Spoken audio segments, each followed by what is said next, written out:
Sisi gelap jualan online. Nah, kalau biasanya gue suka ngebahas yang bagus-bagus, kali ini di video khusus yang kayaknya kalian juga mungkin jarang lihat ya, karena biasa ketika gue bikin konten YouTube, biasanya kita bikin di studio, dan kali ini lagi di outdoor, dan tepatnya kali ini gue lagi ada di Hwaseong Fortress. Nggak tahu salah nyebutnya atau enggak, tapi di salah satu kota di Korea Selatan gitu ya. Dan kayaknya ketika pas lagi gue ngeliat ini, sebenarnya belakang gue kan Fortress kan, begitu Fortress kayak gue tuh kepikiran, dan tim gue juga udah bilang bahas dong sekali-sekali tentang sebenarnya banyak nggak sih gitu loh apa sisi gelap ketika kita jualan online, karena kan kita selalu bahas yang bagus-bagusnya aja, dan kadang kita lupa kalau ya segala sesuatu pasti ada yang jelek-jeleknya dong. Dan gua tahu nih sebenarnya, yang kalian tahu ini insight-nya apa sih? Insight-nya adalah dengan begitu lu bisa tahu misalnya kalau tahu-tahu mau ada jebakan nih di depan, kalian bisa tahu duluan, kalian bisa menghindari gimana caranya biar nggak kena, dan jadinya bisnis online kalian selamat. Tapi sebelum kita mulai, buat kalian yang baru nonton, jangan lupa buat klik tombol subscribe-nya dulu dan aktifin lonceng notifikasinya ya. Yuk kita mulai. Jadi apa aja sih sebenarnya sisi gelapnya dari jualan online? Yang pertama, suka nggak suka dan semua orang pasti pernah ngalamin adalah saingannya itu nggak main-main guys. Bahkan kita tuh sekarang bisa dibilang udah menjurus ke nggak sehat. Kenapa? Gini deh, kalian ingat gak sih ini yang gua ngalamin ya, kayak maksudnya jualan online dari awal-awal dulu. Kayak kalau zaman 2013, 2014, 2015 itu tuh kalau yang gue lihat harga tuh kejaga banget. Jadi kayak misalnya gini, lu jual harga untung mau berapa? Untung 50.000, untung 100.000 itu bisa karena saingan nggak banyak. Dan terus nggak tahu kenapa muncullah para bedebah-bedebah yang kayak gini. Dia lihat nih, oh itu toko laku, dia jualan, gue lihat untungnya 100.000, gue kurangin deh. Mending kalau kurangnya dikit-dikit langsung sadis, gue kurangin untung 50. Ya otomatis dong market lu kok ambil dong, bener gak? Dan ketika lu ngurangin, mereka terus ngebanting-banting, dan ujung-ujungnya bisa dibilang perang harga yang brutal, bener gak? Ini level 1 nih, tapi nggak cuma itu doang. Kedua, pasti banyak juga kalian yang ngalamin kalau cukup banyak kompetitor yang mainnya itu adalah bikin fake review, bahkan wrapping manipulation. Ya sebenarnya kalau dibilang fake review doang, kalau cuma ngebagusin toko sendiri oke lah. Ya namanya juga orang kan semua pasti pengen kelihatan tokonya bagus.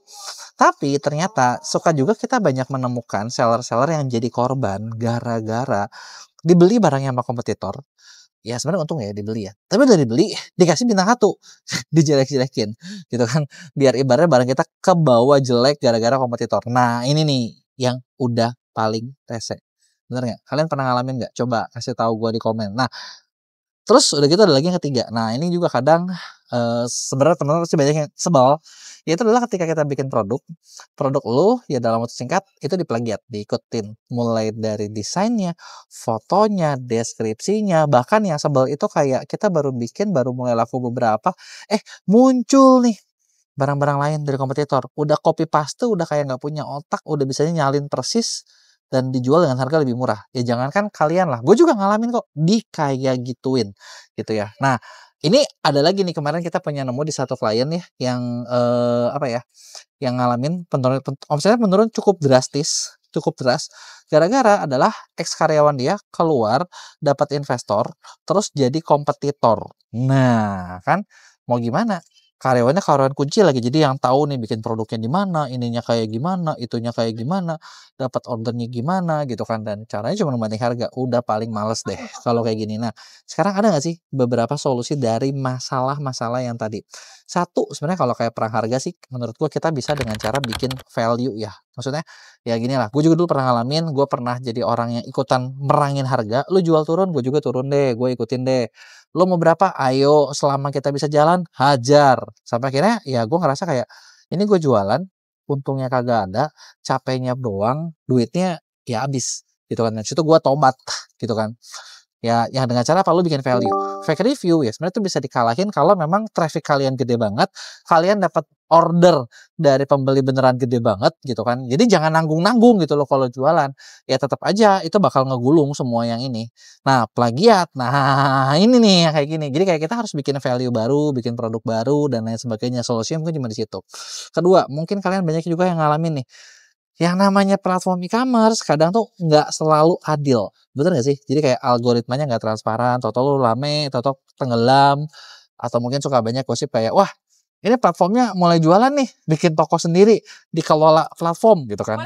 Udah paling sebel kan kalau kayak gitu, bener nggak? Nah atau ya proteksi konsumen yang berlebihan. Pasti sering ngalamin deh kayak, pembeli tuh bisa batal, ya sekarang pasti teman-teman ngalamin lah. Pembeli bisa batal kalau dia berubah pikiran. Ujung-ujungnya apa? Kita ketemu buyer-buyer yang ya yang lagi licik gitu loh. Jadi buyernya itu ya curang aja gitu kan, bikin retur barang palsu, udah beli barang, barangnya dituker, alasannya retur dan lain sebagainya. Terus ada lagi nih mungkin yang ngalamin buyer nggak jujur ya, itu tadi ya nyambung ya, bener nggak? Yang kayak gini ya dibeli terus udah gitu buat ditukar, komplain atau minta refund padahal dia cuma mau ngambil barang gitu kan. Ya itu bisa dibilang sisi gelap yang menurut gua yang kali ini agak susah nih, kita nggak bisa ngapa-ngapain, ya udah paling budgeting aja gitu. Karena kalau kalian nggak budgeting, kalian stres dan nggak mungkin bisa diapa-apain, bener nggak? Nah berikutnya sisi gelap lainnya adalah ketika lu ngalamin yang namanya masalah logistik. Jadi kalian udah ngirim, udah cepet, si kurirnya nggak secepat yang kita harapkan, gitu kan. Dia nggak nge-scan lah, dia nggak ngapain lah, jadinya barang kita rusak, retur, hilang. Udah gitu kalau misalnya kurir nggak nge-scan, barang kita jadinya ya segala macam, tracking yang nggak update gitu kan. Ya itu juga solusinya ya bener-bener mungkin kalau menurut gua beberapa hal memang budgeting aja lah. Dan nggak ada lagi cara selain di budgeting gitu kan. Atau kalau misalnya kurir ya udah kita cari kurir lain yang lebih aman gitu ya. Nah berikutnya ada lagi nih, katanya banyak sisi gelapnya adalah di modal yang nggak maksudnya gini ya, kita jual dapat untung, tapi kan cash flow kita macet, gitu ya. Macetnya kenapa? Ya gara-gara sesimpel kayak gini, lu bayangin, lu udah jual barang, barangnya masih diekspedisi, udah gitu tapi kan duit kita harus nge-restock, harus repeat order lagi, bener nggak? Nah ini nih dulu gue pernah ngalamin, jadi sampai ketika gue jualan online ya, dulu gue pernah ngalamin kayak gue stres, kayak di hitungan di atas kertas duit gue banyak, kenapa di rekening BCA duit gue kagak ada? Dan waktu itu dihitungin sama bini gue, terus kita sadar, oh iya nih duit kita tuh di ekspedisi nih, jadi ada sekian resi yang belum kekirim, stok kita udah habis di situ, udah gitu udah belum cair, dan kita harus restock terus kan. Nah itu dia tuh. Nah terus atau ya misalnya dapat supplier yang nggak lancar lah dan lain sebagainya. Nah ini sebenarnya kalau kalian ngalamin masalah seperti ini, gue sekarang lagi banyak nemuin ada beberapa perusahaan yang dia itu bikin sistem yang namanya di mana mereka bisa invest ke SKU laris kalian. Jadi kalau kayak gitu lu bisa restock terus deh selama barang lu laku ya. Cuman pasti ada profit sharingnya dong ya. Ini kalau misalnya kalian cocok yang kayak gitu ada tuh, ada salah satu model bisnis seperti itu.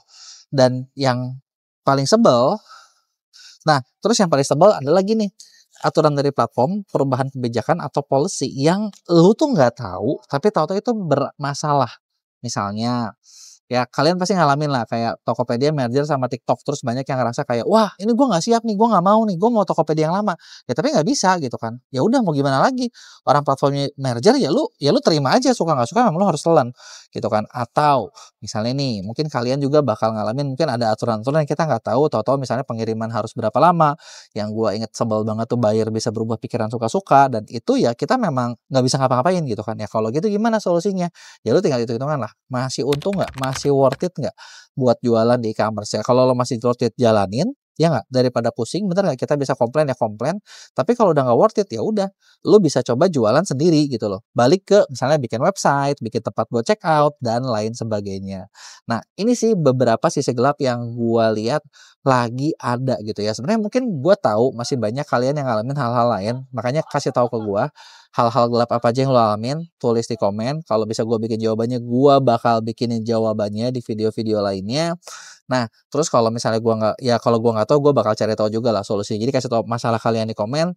Jangan lupa buat like dan share video ini ke teman-teman lo yang lain.